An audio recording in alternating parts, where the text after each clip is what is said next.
Hey everyone, I'm Stephanie, and I believe that all readers should read children's literature, especially adults. So that's what we do on the Kid Lit Love podcast. We celebrate all things children's literature, picture books, early readers, middle grade, and young adult novels too. Whether you're an adult reading to your inner child or connecting the young readers in your lives with fantastic books, you've come to the right place. Each week, we'll talk to a different children's literature author and discuss their books, their hopes and dreams for readers, their writing process, and much, much more. So, grab a notebook to build your TBR, and let's get to today's episode of Kid Lit Love.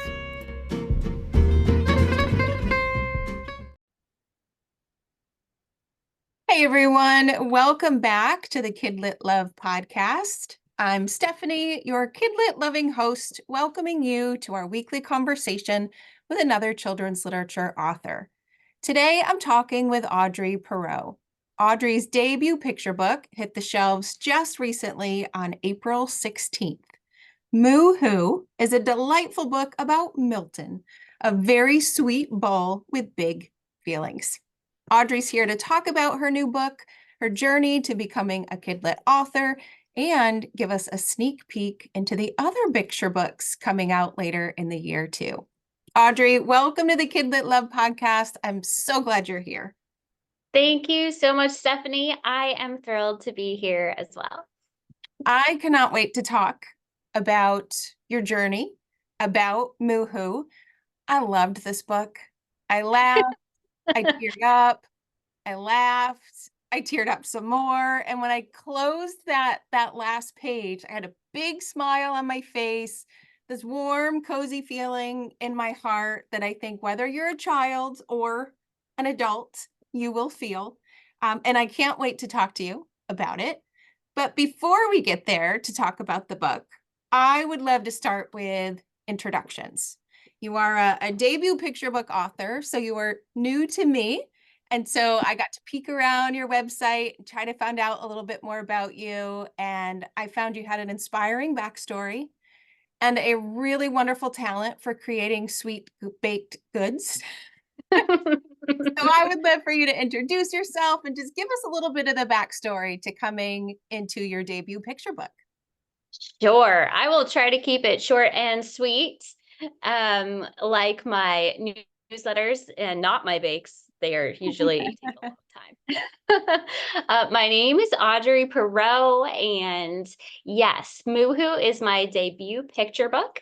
My background is in corporate communications. I started my career in the nonprofit world, actually working at a beloved nonprofit to me that provides free school supplies and resources to teachers and students in need. But I went to school at the University of Florida and studied children's literature. And much to my family's dismay, was an English major. So I did a minor in marketing and business just to make them feel a little bit better.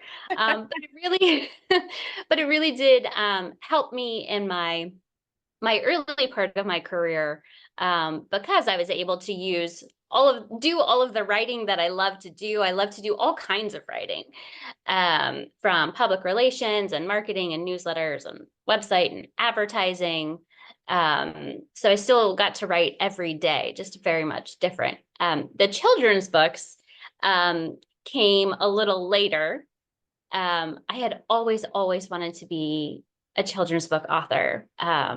Like many of us, the story started when I was like 6 years old, and I was writing stories. I was stapling papers together in my bedroom, writing stories, trying to illustrate them. And my teachers all throughout school, told me, "Oh, you're such a writer. You're such a writer."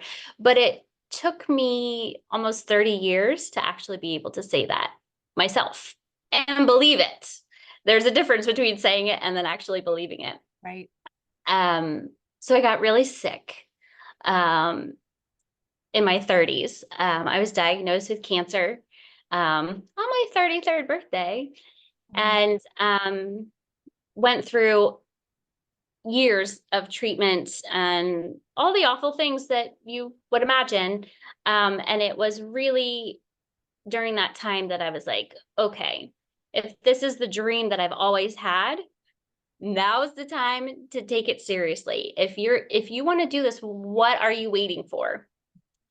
And so I connected with some wonderful people in the Kidlit community, who really kind of took me under their wings and encouraged me, introduced me to people, read all of my very awful first drafts, and um, and just really hit the ground running to go the traditional publishing route.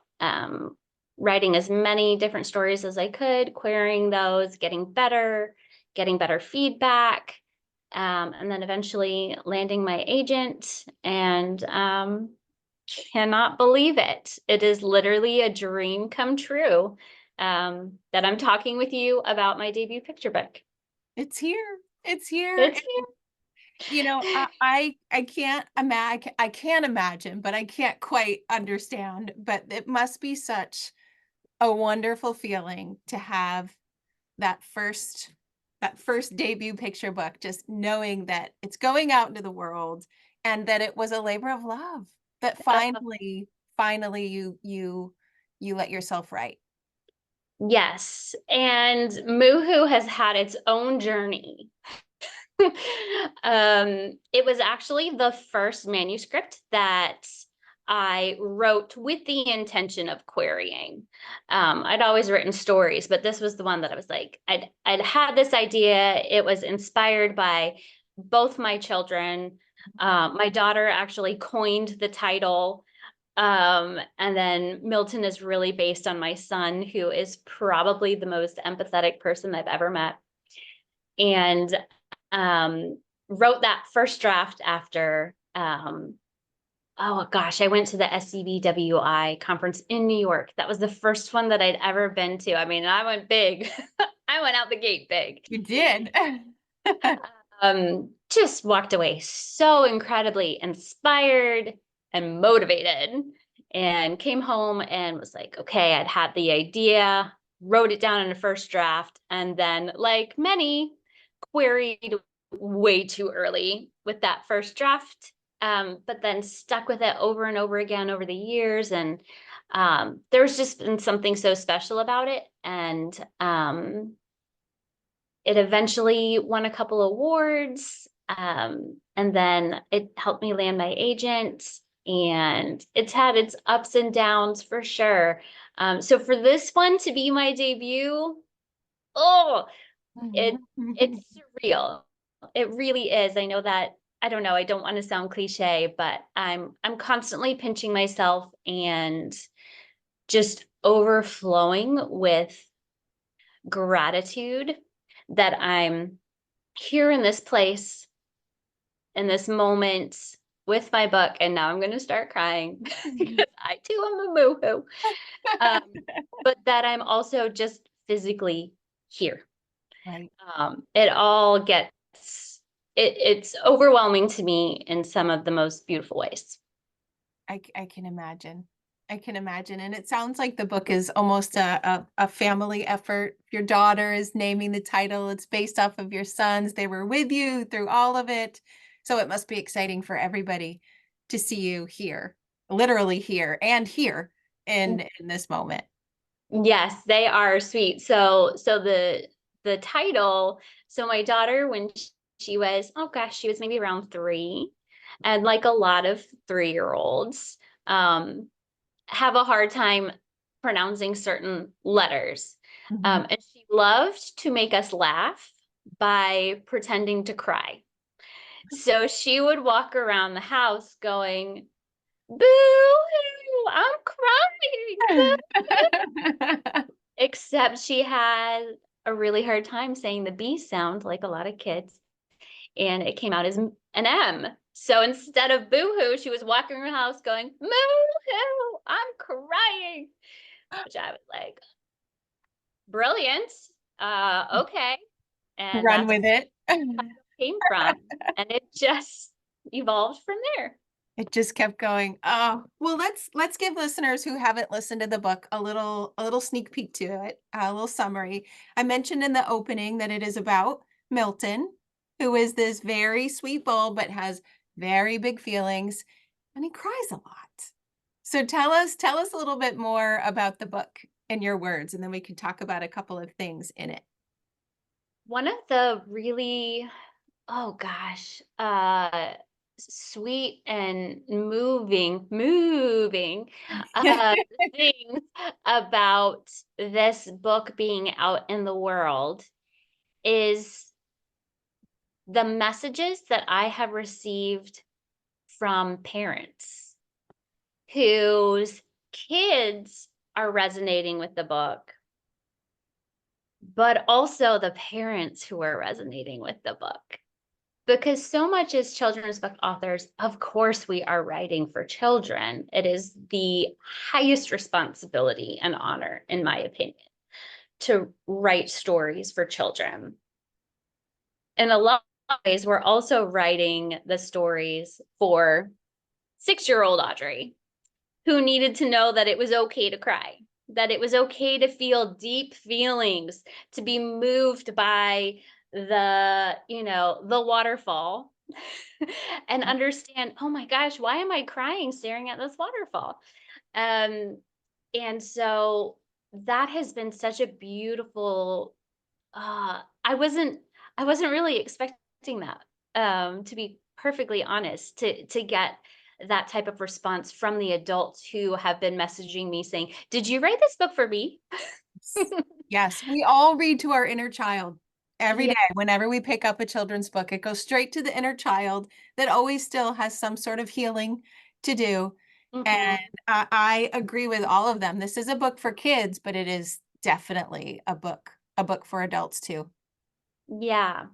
And, you know, just the message of that, yes, it's okay to cry, it's okay to have those feelings. And one of the things that I love to do in most of my books, pretty much all of my books, is also, have a light touch with it as well. When you're talking about deep, big feelings, um, I also love to do it with a little bit of humor. As much as I cry, I also really love to laugh. Yeah. And that is where the humor in Moo Hoo comes in. And I think helps kind of deliver the message in a way that helps it validate all the feelings that Yeah. much more. And the illustrations that Ross, oh my word. Yes. Um, I mean, the humor and the almost, the backstory line that he has created, the little jokes that he has in the illustrations, that enhance it that much more, blew my mind. They still do. But when I first saw them, I was laughing out loud. I was tearing up, just like you said. Yeah. Yeah, I did the same. There is something so inviting about those illustrations that just matches the tone that you have in your words. I love that some of the pictures you sometimes can see the crayon line or the marker line or the shading. It has that really wonderful childlike quality to it while also having these big humorous kind of inviting themes. I think my favorite page was when Milton, cried so much that he caused a flood in the classroom, and you can see his tears filling up, and then the next page the school is closed for water damage. It's just it's delightful yet tackling, like you said, this big idea about big feelings. And I did feel like you and the illustrator were this perfect match for the message that you were trying to convey. Yeah, all the kudos to our editor, Tracy Mack at Scholastic, for making that pairing. I I have to admit, I was fangirling big time because many of Ross's books. And when Tracy shared with me that he would be illustrating Moo Hoo, I believe I literally fell to the floor. Squealing, there was squealing, there were tears, there were like guffaws and laughter, and oh my gosh, is this my life sort of Yep. reaction. Yep. Nothing small. Nothing small, but that's okay. That's okay, right? Big It's feelings are absolutely okay. okay. One of the other parts of the book that I love that I think is a good message for kids, but especially adults, and I'm kind of raising my own hand here at this part, is that, Milton lets, in the beginning of the story, just lets it all go. He cries freely at everything, when he's happy, when he's sad. And the people around him are a little bit frustrated with that. They don't understand it. And so he changes and he turns it from a bull into a bully and acts differently in an attempt to control this part of his emotions. And it doesn't end well, right? And it doesn't typically end well in real life too. When you hold the emotions down, when you stuff them in, things happen, whether you just unleash on the outside because you can't contain them, or things just start happening to you because you're holding them in. I felt like that was the message I needed out of your book, that yes, it's okay to have big feelings. And guess what? If you have them and you ignore them, or you purposely change them to fit what the people around you would like you to feel, it doesn't end well on the inside for you. And at that point of the book, I thought, oh yeah, that's my takeaway for me today, right there. So I loved that part of the story. It's like a double lesson there. Yeah. Yeah, oh my gosh, there's this saying that in one of I've heard a therapist say that I follow on Instagram. I know Instagram therapy, blah, blah, blah. I go to real therapy too. I think it's all Both are good. important. But she said something that really resonated with me. Um, and it's something that I use with my own children. I've even said it to my own mom when she apologizes for crying, right? So many times, if we're having a physical reaction to being sad or mad or embarrassed or even overwhelmed with joy, and the tears start flowing so many times, we'll find ourselves saying, "I'm so sorry. I don't know what's wrong with me." You're right. You're right. We do. And what I have said to them is feelings are not choices.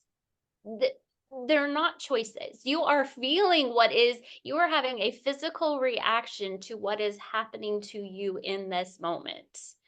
And sometimes, sure, when I get really mad, and I have been really mad before, believe it or not, as many of us have, usually in like a work setting, and I'm so angry and I'm trying to hold it in, because I don't like what I'm hearing or whatever. And I'm trying to keep it all together, but like the tears are just coming, and I'm like, I don't want to be crying right now. I am mad and I want this person to take me seriously as I, stand up for myself or advocate for something that I need to advocate for. Why am I crying? Why is my body doing this? And is this person going to take me less seriously because I'm crying? Yeah. When I'm, trying to be very serious about something that's very, infuriating or Yeah. whatnot. But feelings are not choices. They are your body's physical reaction to that moment. And you have to feel it to move through it. Yeah. Move through it. I love that. Move through it. I know. All the cow puns. Now at the end too, thinking about the themes of the book, it's okay to have big feelings and to feel them. Things can happen if you don't.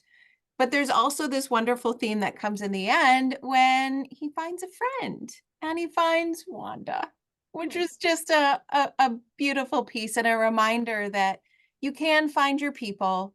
and your people will understand you. And for those that don't, you don't have to be around them or concern yourself, but there always is someone, that could be there to lift you up too. So I did love Wanda. As much as I loved Milton, I really loved Wanda. Uh, it's the finding someone who accepts you for you, which makes it easier for a lot of us to accept ourselves Yeah. for how we are.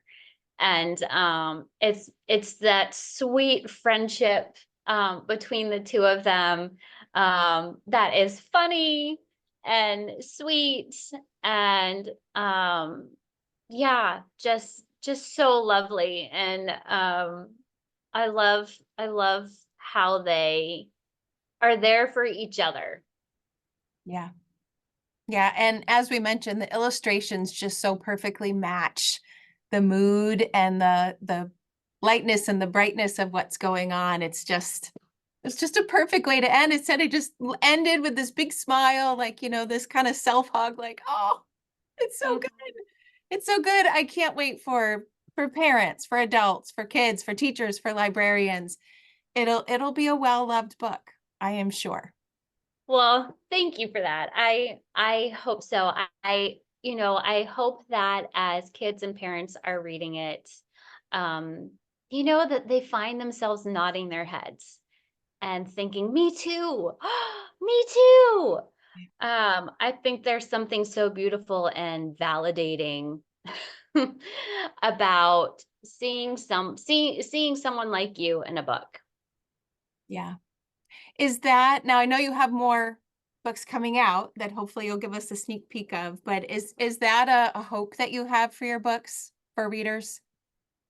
100%. I want kids to feel seen. I want them to feel heard. I want them to feel loved. I want them to laugh.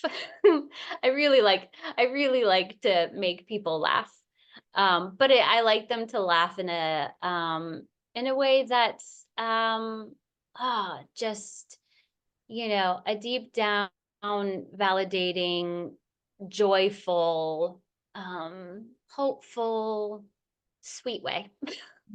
The gift That was a lot of adjectives. there, right? The gift of books right there. That was perfect. Heart with humor is what I kind of go for. That is a perfect way to describe this book and likely the books that are coming after it. Heart with humor.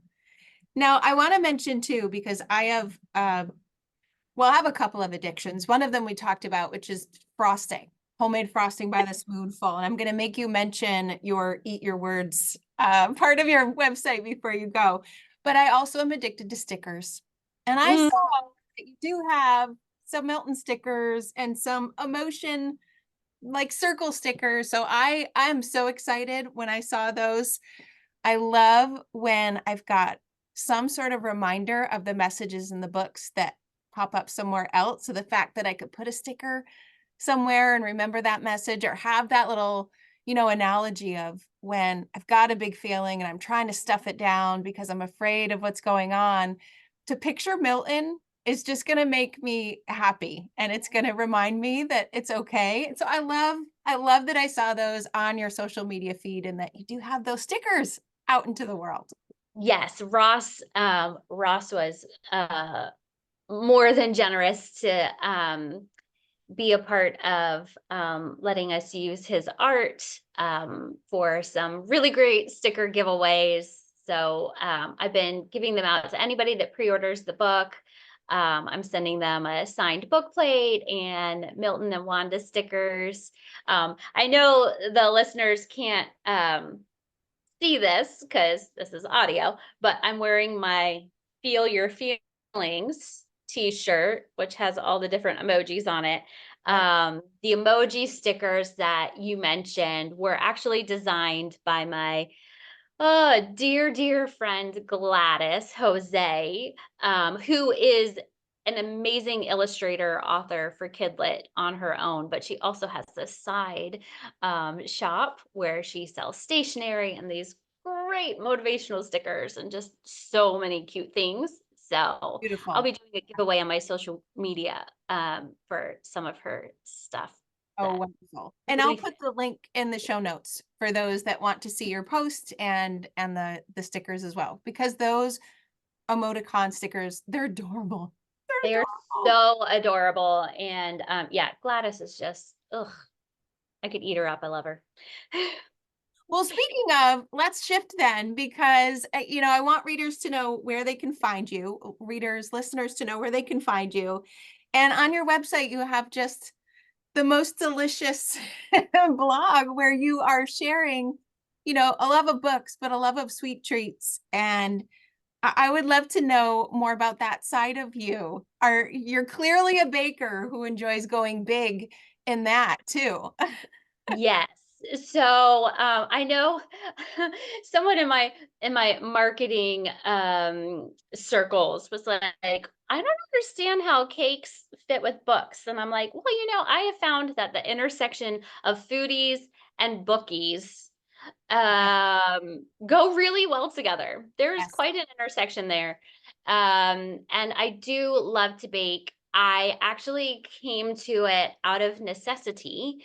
My son has multiple severe food allergies, life threatening. And so I had no choice. I had to start learning how to bake from scratch with very different ingredients than what I was used to.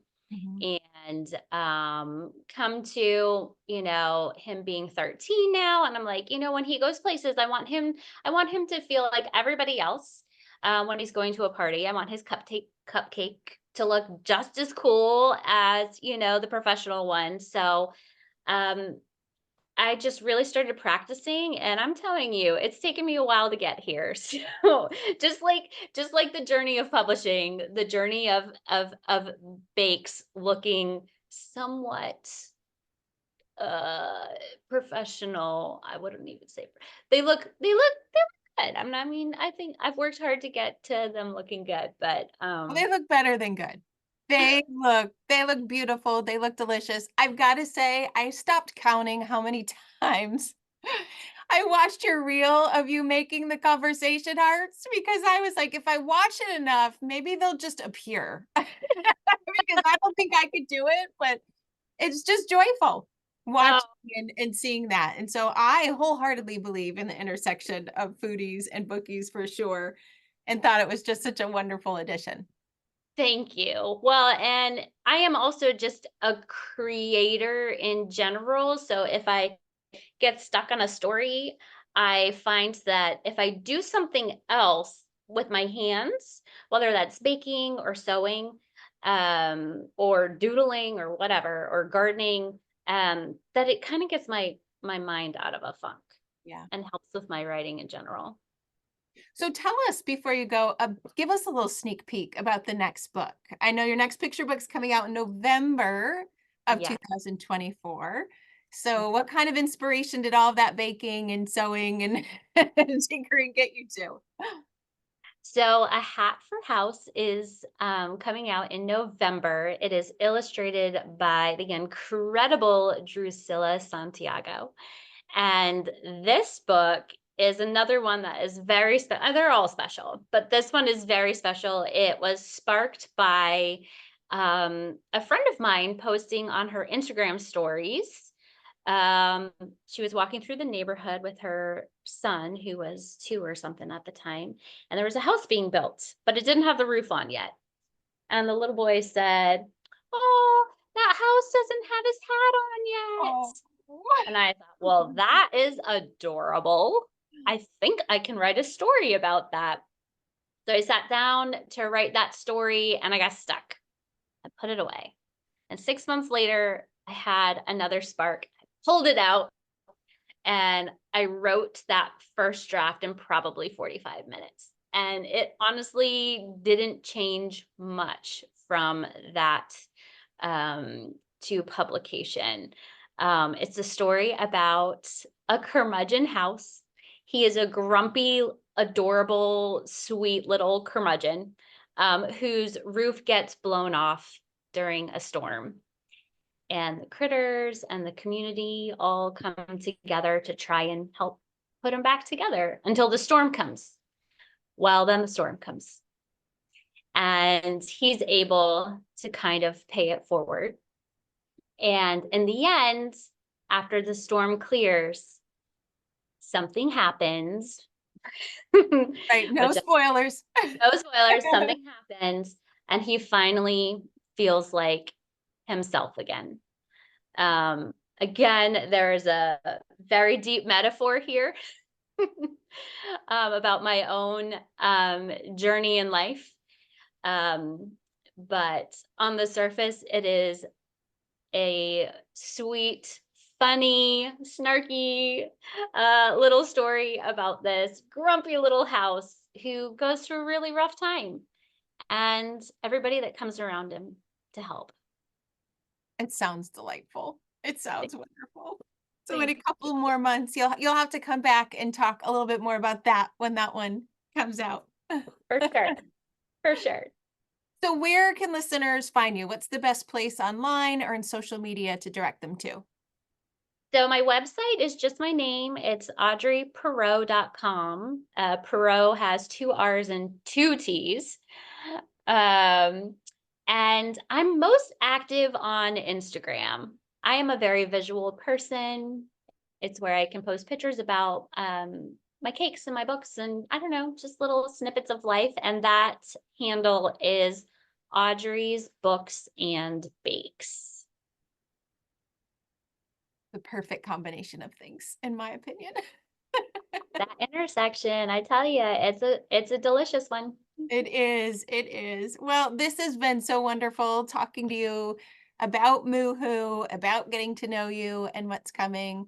I will put links to the website, to your social media handles. I'm probably going to link specifically to that sweet potato one because that frosting looks so good.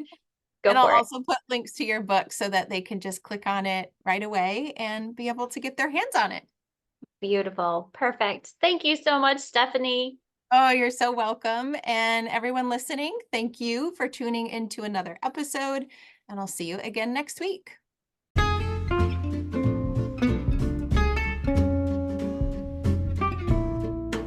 Thanks for listening to today's episode of the Kid Lit Love podcast.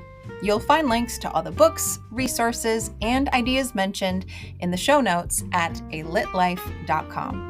And if you want more, you might like to listen to my other podcast called Get Literate.